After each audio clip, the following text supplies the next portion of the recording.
आज हम बात करेंगे एनवायरमेंटल और वाटर पोल्यूशन, पानी के प्रदूषण और आब हवा के प्रदूषण, जिसकी वजह से इंसानों की ज़िंदगी कम होती जा रही है। जानवरों पर भी इफेक्ट हो रहा है, सब पे ही हो रहा है। भारत की सारी नदियाँ, रिवर्स, जिनको गंगा माँ कहते हैं, जमुना माँ कहते हैं, गोदावरी माँ कहते हैं, नर्मदा माँ कहते हैं, उनकी हत्या कर दी, उनको पलूट कर दिया। जो गवर्नमेंट की जो तो है, जो इंसान है वो तो है ही, जो गवर्नमेंट की बॉडीज़ है, local municipal bodies, municipal corporations, village panchayat, उनकी ये ड्यूटी है कि कोई भी पोल्यूशन नहीं हो किसी किस्म का वाटर में या एनवायरनमेंट में। और ये क्रिमिनल ऑफेंस भी है इंडियन पेनल कोड में, उसमें जेल की सज़ा भी है। मगर जो लैक ऑफ गवर्नेंस, सरकार जो है ठीक काम नहीं कर रही है। और वो अनट्रीटेड सीवर दिल्ली के अंदर, सारे हिंदुस्तान के शहर में एसटीपी लगाए गए, सीवर ट्रीटमेंट प्लांट लगाए गए, एफ्लुएंट इरिगेशन स्कीम भी बनी है दिल्ली में। Okhla STP effluent irrigation scheme, Okhla, वो ये बुरानी effluent irrigation scheme, Keshavpur effluent irrigation, मैं इंचार्ज रह चुका हूँ दिल्ली में तीनों का। तो मगर एफ्लुएंट और ट्रीटमेंट होता है, मगर जितना सीवेज जनरेट होता है हार्डली उसका 20-25% होता है जनरेट। बाकी सारा जो एफ्लुएंट है, अनट्रीटेड सीवर है, जो है रिवर यमुना में जो चार्ज कर दिया जाता है, जिसकी वजह से दिल्ली में यमुना माँ, जिसको मैया कहते हैं, हम जिसकी पूजा करते हैं, वो एक नाला बन गई, सीवर ड्रेन बन गई है।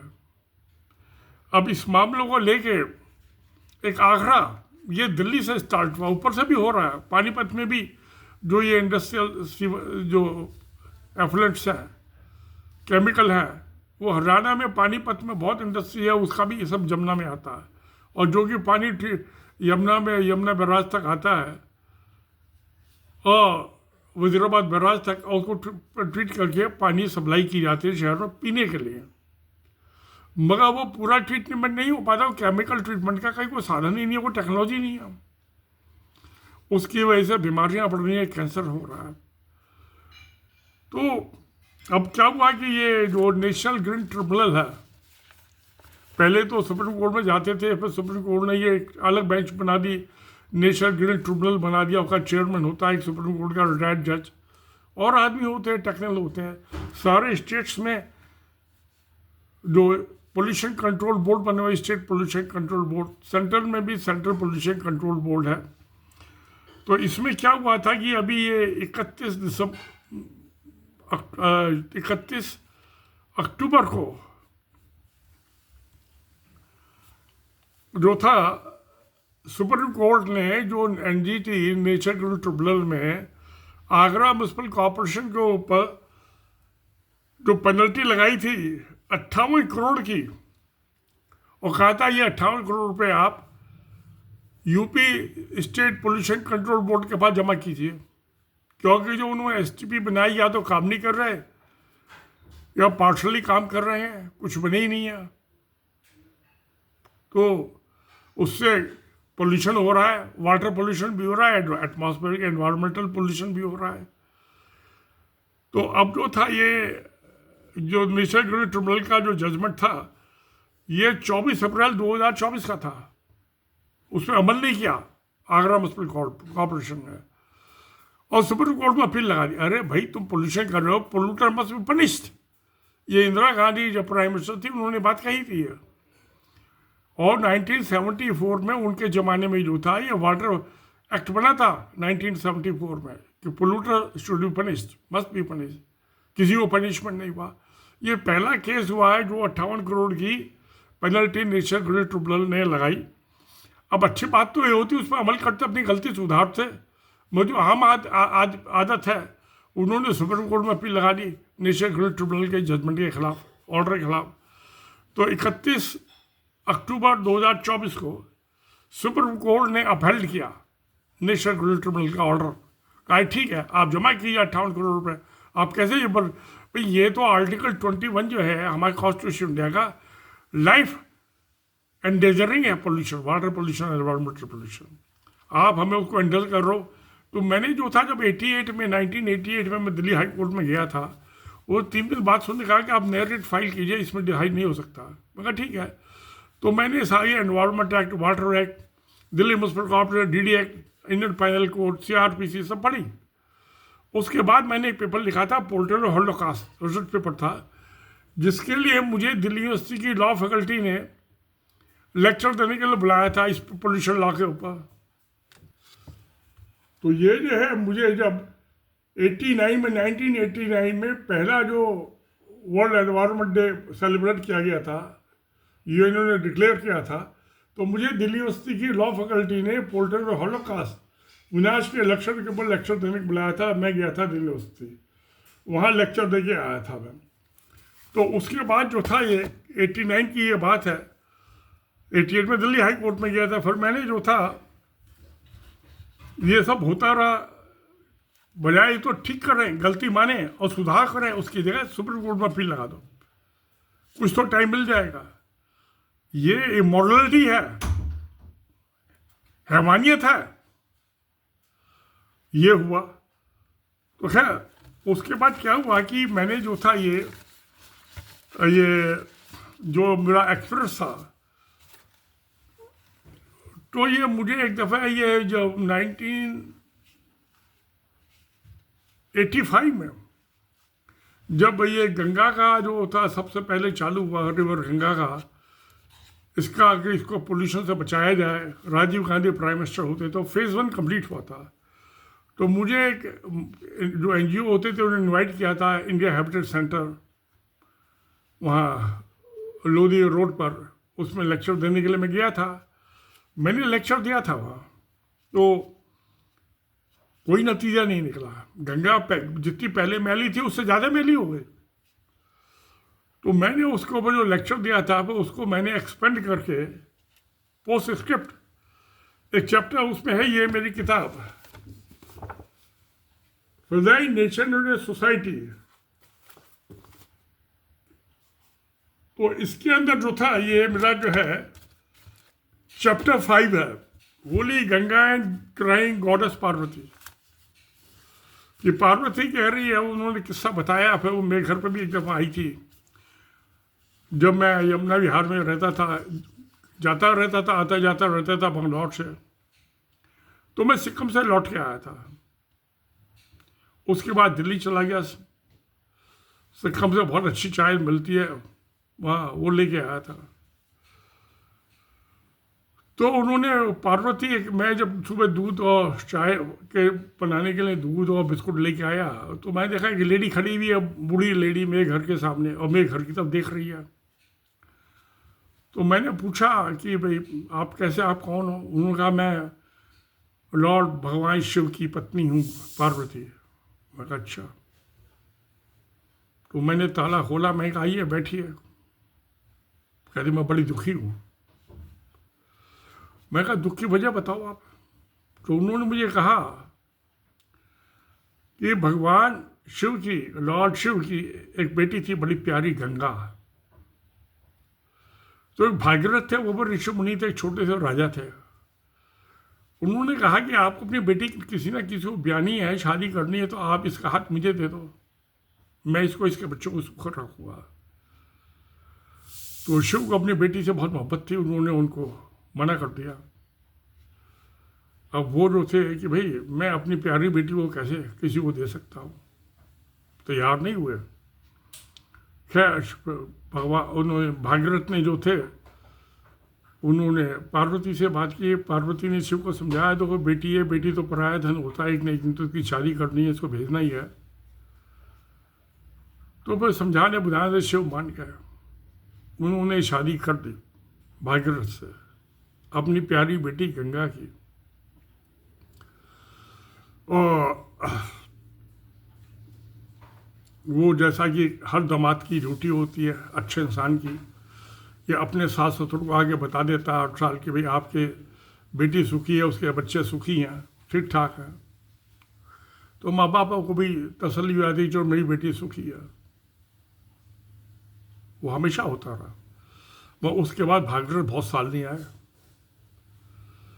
क्योंकि हिंदुओं ने गंगा मैली कर दी।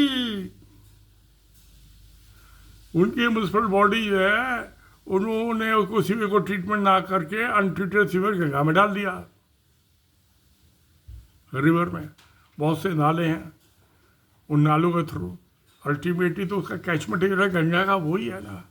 बहुत सी छोटी छोटी नदियां भी हैं जो गंगा के बच्चे हैं, उनका भी यही हाल है। तो अब वो क्या शिव इंदौर में बैठे हैं कि भाई भागीरथ आके बताया मेरी बेटी का क्या हाल है। भागीरथ ने सोचा मैं किस मुंह से जाके कहूं, क्या मुंह दिखाऊं कि हिंदुओं ने आपकी बेटी के गंगा को गंदा कर दिया, मैला कर दिया। वो मुंह कर, मैं तो मुंह दिखाने के काबिल नहीं बचा। अपने सास ससुर और पति का दुख देख के, मैं पार्वती उनकी पत्नी हूं तो मैं भी दुखी हो जाती हूँ। तो मैं आपसे सलाह लेने आई थी, क्या करूँ मैं। आप सिक्किम गए थे, आपके वहाँ धर्मराज से मुलाकात हुई थी, उन्होंने यमराज को बुला के आपको स्वर्ग नरक दोनों घुमा के लाए थे। वो मैं कहाँ लाए थे, मैं घूम के आया था स्वर्ग नरक, हेवन एंड हेल, बहुत घूम के आया था मैं। कौन कौन वहाँ नरक में था, कौन कौन स्वर्ग में था, उन्होंने सब मुझे बताया। और उन्होंने बताया मुझे, यमराज ने, कि धर्मराज के इंसाफ में कभी गलती नहीं होती है, सोच समझ के देते हैं इंसाफ। तो मैं कहा अच्छी बात है। तो मैंने कहा मुझे भी, मेरी आंखों में भी आंसू आ गए पार्वती के आंसू देख के। तो मैं भी रोने लगा। मैंने उनसे कहा चाय पीजिए आप। वो कहते हैं चाय तो पी ली उन्होंने, मैं बिस्कुट भी लाया था, उन्होंने बिस्कुट नहीं खाया पार्वती ने।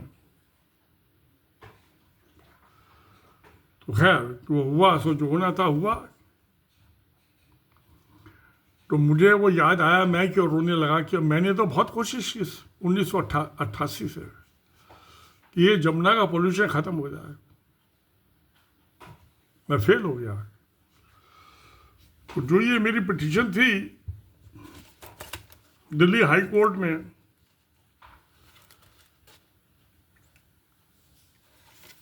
सिविल पिटीशन नंबर 372 1988, उन्होंने कहा कि आप जो है, क्यों मैं तो सिविल इंजीनियर हूँ, मैं तो लॉ पढ़ा नहीं था, कानून पढ़ा नहीं था, इसलिए शायद मैं उनको समझाने में फेल हो गया। तो उसके बाद जो था मैंने ये रिसर्च पेपर लिखा था पोल्ट्री हॉलोकास्ट, जो कि मेरी इस किताब ये फ्रजाइल नेशन सोसाइटी का चैप्टर 7 है, पोल्ट्री हॉलोकास्ट, विनाश के लक्षण। और इसी को मैं जो था दिल्ली यूनिवर्सिटी ने मुझे इसी पे बोलने के लिए इनवाइट किया था। एक दफ़ा गांधी पीस फाउंडेशन ने भी इनवाइट किया था इस बात के लिए, मैं वहाँ पे भी लेक्चर दे के आया था। मैं नतीजा कुछ नहीं निकला। जमुना जितनी पहले मैली थी आज उससे ज़्यादा मैली हो गई। 100% सीवर ड्रेन बन गई, अनट्रीटेड सीवर। तो जो था ये, इसके बाद जो था जब मुझे ये क्या नाम है इसमें, लोधी रोड पे इंडिया हैबिटेशन सेंटर में जब फेज़ 1 कंप्लीट हुआ था गंगा का क्लीनिंग का, तो मुझे बुलाया था। तो वो मैंने जो था उसमें लिखा था Holi Ganga and crying goddess Parvati. Parvati मुझसे मिलने आई थी। उसके बाद मैंने एक और चैप्टर लिखा था, उसमें मैंने सारे कानून लिखे।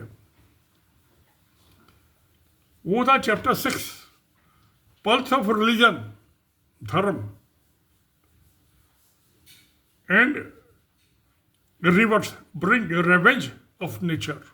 ये तो नेचर है रिवर्स। अगर जो हम इसके साथ बदसलूकी करेंगे तो वो अपना बदला लेगी। बदला कैसे लेगी? हम पोल्यूटेड वाटर पिएंगे, हमें कैंसर होंगे, एनवायरमेंटल पोल्यूशन होगा, हमारी ज़िंदगी कम होगी। तो जब मैं गया था वहाँ पे, मैंने कहा था कि क्योंकि ये national consumer dispute resolution commission, उसमें मैंने जब हाई कोर्ट के बाद वहाँ ये रिसर्च पेपर लिखने के बाद पोल्ट्री हॉलोकास्ट में मैं उसमें गया, प्रेसिडेंट था मैं यमुना विहार ब्लॉक B5 रेजिडेंट एसोसिएशन का। वो थी ओरिजिनल पिटीशन नंबर 43 ऑफ 1989, एक साल बाद। उसमें बहस चलती रही। पहले तो एडमिशन नहीं होगा, DDA कहता है, दिल्ली डेवलपमेंट अथॉरिटी कहती है हम तो DD एक्ट से 1957 से गवर्न होते हैं, MCD कहती है कि हम तो अपने एक्ट है हम उससे गवर्न होते हैं, हम कंज्यूमर एक्ट से नहीं गवर्न होते, आपका जुरिडिक्शन नहीं है। और सेंट्रल पोल्यूशन कंट्रोल बोर्ड ने कहा तो रेगुलेटरी बॉडी, हमें कैसे इन्होंने रिस्पॉन्डेंट बना लिया। और मैं कहा तुमने काम तो ठीक नहीं किया, क्यों नहीं इनके खिलाफ एक्शन लिया। तो खैर उन्होंने मेरी बात सुनने के बाद तकरीबन 2 महीने कई डेट्स लगी। 5 जजेस की बेंच होती थी। सुप्रीम कोर्ट के रिटायर्ड जज थे EB रेड्डी, वो उसके चेयरमैन थे। गुजरात हाई कोर्ट के जज थे रिटायर्ड, 3 और सज्जन थे। तो उन्होंने मेरी पिटीशन एडमिट कर ली। जैसे ही एडमिट की कि 1-1 लाख रुपये में कंपनसेशन दो, हमारी ज़िंदगी कम हो गई है एनवायरमेंटल वॉल्यूशन, तो DDA ने सुप्रीम कोर्ट से स्टे ले लिया। उनको शर्म नहीं आई कि भाई ये देखो परेशान है आदमी, कितनी चिट्ठियाँ लिख रहे हैं हमें, हमको सुधार करें, इम्प्रूवमेंट करें। वो ना करके स्टे लिया है सुप्रीम कोर्ट ने। वो सरकारी वकील है उनके पास, सुप्रीम कोर्ट ने स्टे दे दिया। अब वो national consumer dispute resolution commission में हमारा केस शुरू किया। EB रेड्डी साहब ने कहा, जो प्रिजाइडिंग जज थे, कि भाई अब ये सुप्रीम कोर्ट डिसाइड करेगी, जब वैकेट होगा स्टे तब आगे हम सुनेंगे आपकी बात। मैं कहा ठीक है। मैं सुप्रीम कोर्ट में पहुंच गया। तो वह सुप्रीम कोर्ट में गया तो ये सिविल अपील नंबर 2931 ऑफ 1991, 1991, वो मेरी बात सुनी उन्होंने और स्टे वैकेट कर दिया। पहले तो बिगड़ गया मेरे पास, आपने वकील क्यों नहीं किया। मैं कही हम तो गरीब आदमी हैं, हमारे लो इनकम ग्रुप की कॉलोनी है यमुना विहार, कहता आप इकट्ठा नहीं कर सकते चंदा। मैं कहा नहीं हम नहीं कर सकते भाई, कोई नहीं देता पैसा हमें, हम तो समाज सेवा के लिए, हमें कौन देता चंदा। और 2 रुपये साल का चंदा होता था उस ज़माने में यमुना विहार में एसोसिएशन का।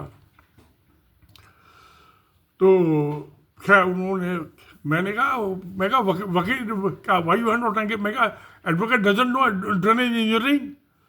अब मैं बुलंद आवाज में पहुंच गया, मुझे पता ही था कि दोनों साइड में माइक लगे हुए सुप्रीम कोर्ट में। पहली दफ़ा गया था, किसी ने मुझे बताया भी नहीं, जज ने भी नहीं बोला कि आप इतनी बुलंद आवाज़ में मत पहुँचो चाई में। सारा एक चैम्बर में इको गई, सब मुझे घूर के देखने लगे जैसे मैं कुछ चोर चक्का आ गया हूँ। खैर उन्होंने इससे वैकेट कर दिया।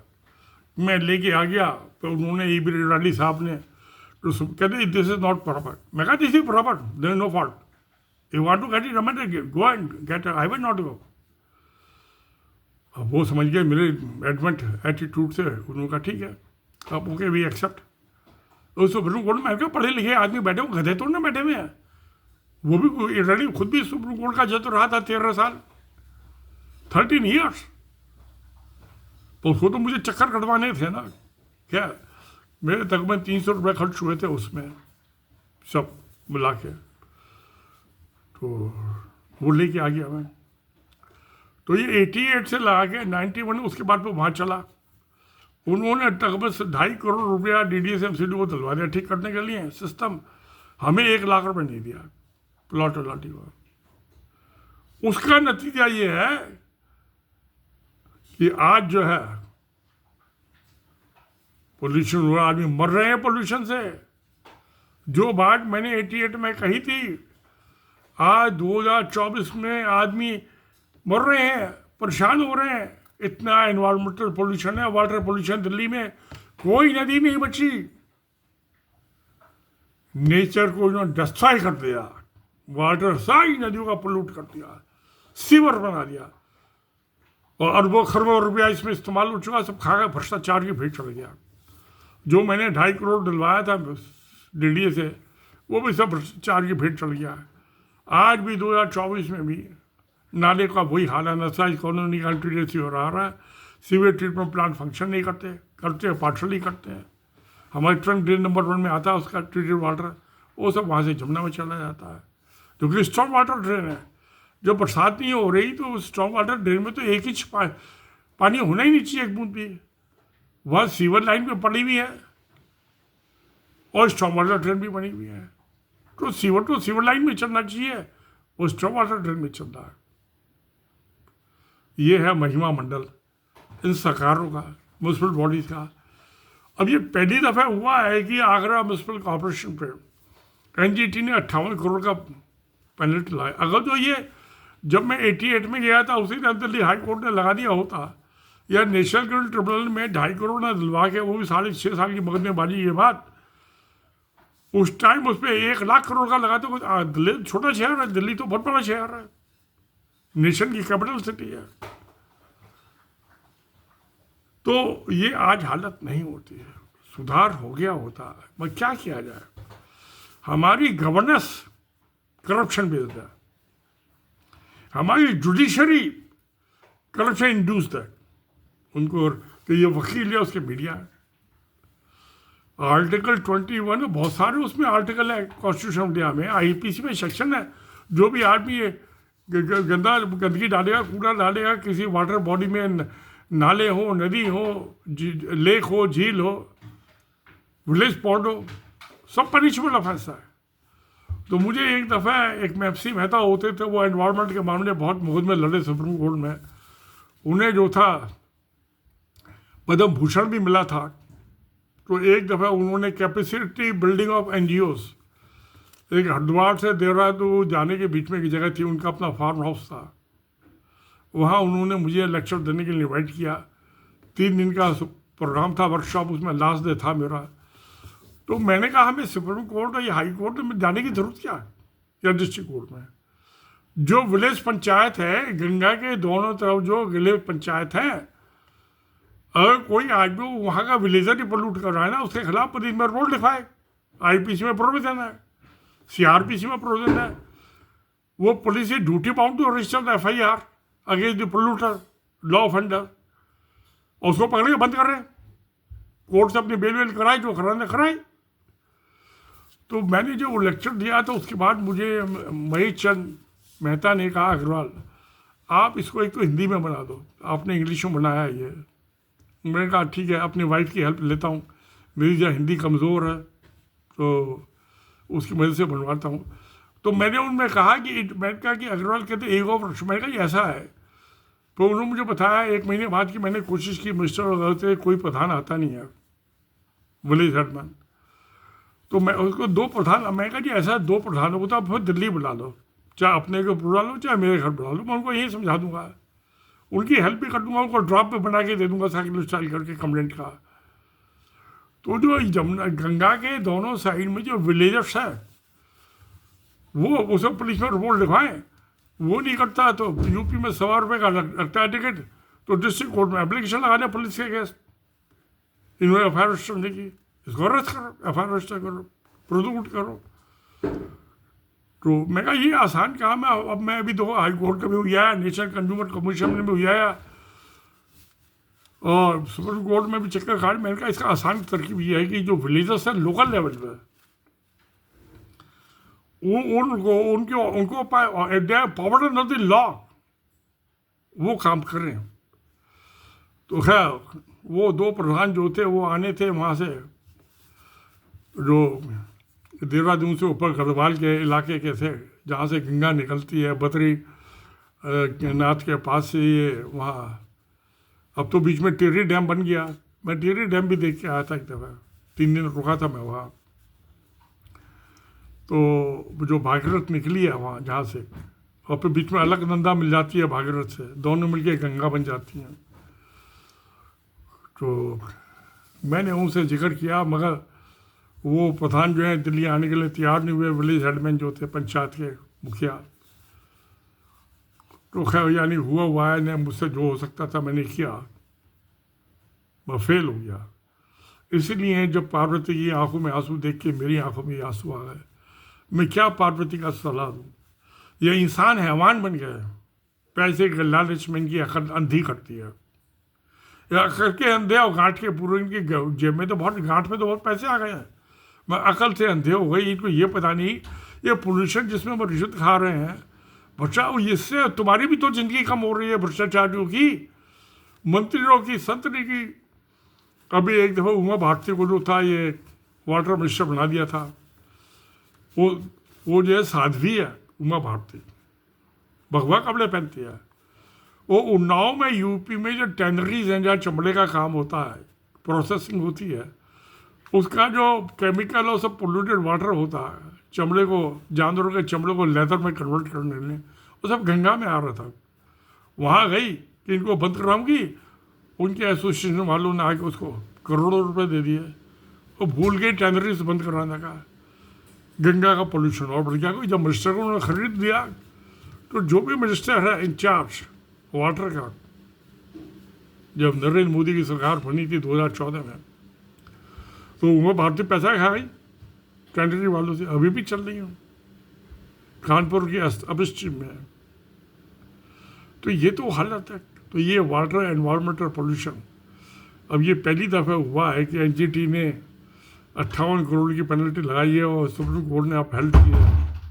अगर ये सारी म्यूनसिपल बॉडीज पे ऐसी पेनल्टी लगा दें, अब जैसे दिल्ली की तो बड़ी है, 2 करोड़ की आबादी है, आगरा की तो 30-35 लाख की आबादी होगी, इसके ऊपर लगा दें 10 करोड़ की पेनल्टी, क्या मुसीबत है? बहुत पैसा है। नहीं करेंगे, मैं जानता हूँ उसको, सबको पता है। सुप्रीम कोर्ट के जजेस को पता है। तो लॉन्च किए ये आईपीसी में कितने सेक्शंस हैं, सीआरपीसी में पब्लिक न्यूसेंस, क्रिमिनल ऑफेंस, नहीं हो रहा एक्शन, क्या किया जाए? तो इसलिए मुझे भी आंसू आने थे कि मैं तो फेल हो चुका था। पार्वती तो मेरे पास 2017 में आई थी, मैं तो 91 तक आते आते फेल हो चुका था। 91 में तो सुप्रीम कोर्ट से वैकेट करा कर लाया था, 95-96 तक आते आते फेल हुआ था। तो 95 लगा लीजिए आप, 5 और 17, 22 साल पहले मैं फेल हो चुका था। तो जितने आंसू माँ शिव की पत्नी, लॉर्ड शिव की पत्नी पार्वती की आंखों में थे, उससे ज़्यादा आंसू मेरी आंखों में थे। शिव, भगवान शिव, लॉर्ड शिव नहीं समझ सके कि इंसान है क्या, ये कितने पाजी हो गए हैं, नालायक। गंगा माँ कहते हैं हाथ जोड़ते हैं, जमुना मैया कहते हैं हाथ जोड़ते हैं, उसी को पोल्यूट कर दिया। तो गंगा कहने लगी ये मर्डरर है, कातिल है, और कुछ नहीं हो सकता। हाँ, अब आबादी तो दिन पर दिन बढ़ती जा रही है, पैसे की भूख भी बढ़ती जा रही है इंसान की। एक नंबर से आज चोरी से, आज चकारी से, आज तो मैं तो तकरीबन इसमें एनवायरमेंटल फाइटिंग में 10 साल लगाने के बाद, ये मेरी किताब जो थी, इसमें मैंने 3 चैप्टर लिखे हैं जो मैंने आपको आउट किया था, बताए थे। आप किंडल ई बुक है, इलेक्ट्रॉनिक है, डिजिटल बुक है, आप किसी भी कंप्यूटर डिवाइस पे, लैपटॉप पे, मोबाइल फ़ोन पे, स्मार्टफोन पे आप पढ़ सकते हैं। इसके 20% जो है वो फ्री, आप सैंपल पढ़ सकते हैं, बाकी ये पेड है। ये अमेरिकन कंपनी है, लंदन से पब्लिश हुई है। आप पेपर बुक भी मंगा सकते हैं, वो कस्टम ड्यूटी दे के अमेरिका से छप के आएगी, आप amazon.in पे ऑर्डर कर सकते हैं। तो ये किताब तो 2017 में पब्लिश हुई थी, बहुत बाद है। तो ये मैंने 5 किताबें लिखी है, मेरी पहली किताब थी जो 2017 में पब्लिश हुई थी। इसमें मैंने 3 चैप्टर जो थे लिखे, जिक्र किया इसका। मगर मैं चाहता हूँ, अब मैं तो 80 साल का, 80वें साल में चल रहा हूँ, बहुत बुढ़ा हो गया हूँ। दिल और दिमाग से तो अभी जवान हूँ, मगर फिजिकल बॉडी से मैं अपाहिज हो चला हूँ, बहुत स्लो चलता हूँ, ज़्यादा चल भी नहीं पाता हूँ। तो मैं चाहता हूँ यंगर आदमी है, लड़के लड़कियाँ हैं, वो इन चीज़ों को लड़े, इनके लिए फाइट आउट कर रहे, लड़े, कोशिश करें कुछ अच्छा सुधार हो सके। मैं फेल हो गया, शायद वो कामयाब हो जाए, क्योंकि ये पहला नमूना पेश हो गया कि इनके ऊपर 58 करोड़ की पेनल्टी लगी है। मगर मुसीबतें इन पर पेनल्टी लगा दी तो टैक्स पेयर का पैसा है, इनको क्या फ़र्क पड़ता है? अगर जो इंडिविजुअल सफरर हैं वाटर एनवायरमेंटल पोल्यूशन से, उनको कुछ रिलीफ देते। सीआरपीसी में प्रोविज़न है कि जो विक्टिम है उसको कंपनसेट किया जाए। तो जब मैं ये कह रहा था कि हम 1-1 लाख रुपए दे दीजिए आप 88 में,